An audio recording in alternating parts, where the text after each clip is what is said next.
حالی هم نیومده ای بچه بچه اومد بگوی ماشینه تازه کنه آخه این پسر را تربیه کنیشون بکنه یک کار خونه را بکنه اگرات بکنه ما کی بیام بچه تو نیست در خونه نمیدونیم بچه کجا میکرده فرزند تربیه کردن در کو آخر شما مرد شده پدر شده یک بار فرزندتان رو نصیحت نمیکنید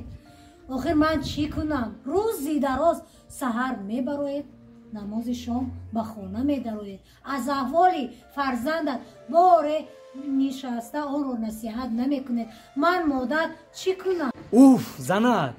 مرد و عدیل زن و خونه و در خونه کم تا بیکارتری همون فرزند تربیه کنی چون میکنه همون کاری دولت میکنی بیکار نیستی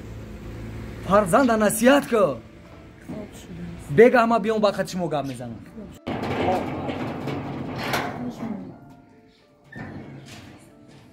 خدای بزرگ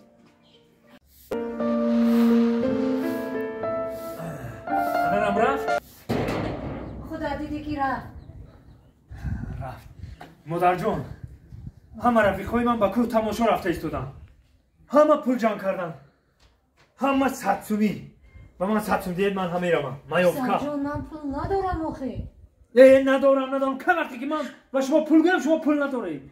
آخر دیروز ما معاشهای ما رو گرفتیم به روزگار خونه صرف کردیم من دیگر پول او معاشهای خودتون معاشهای پدرم چی در دستم داری پول ندارم نگو فقط ندارم میگوی پول داری به من صدسوم دید من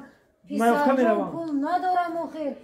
آرد روغن کارتشکال پیاز خریدم فقط شما بهانه‌تون همین پول نیست گپ همین کار همین وقتی که شما به کار میروید وقتی که پدرم به کار میروند همه کارهای خانه رو من میکنم دادرم رو من نگاه میکنم اوقات دادرم رو من میپزم اوقات خودم رو خودم من میپزم همه انمو جمع به من صدسوم دهی پسر جان جانی آچه با من گوش کن وقتی که تو در بطن من 9 روز و 9 دقیقه رو در بطن گردم مگر این بی‌بهاست وقتی که تو رو تولد کردم در گوره بسته شب‌های دراز نخوابیده شب و روز میکردم سرجانم این بی‌بهاست رو در پسر جان مرا گوش کن روزهایی که تو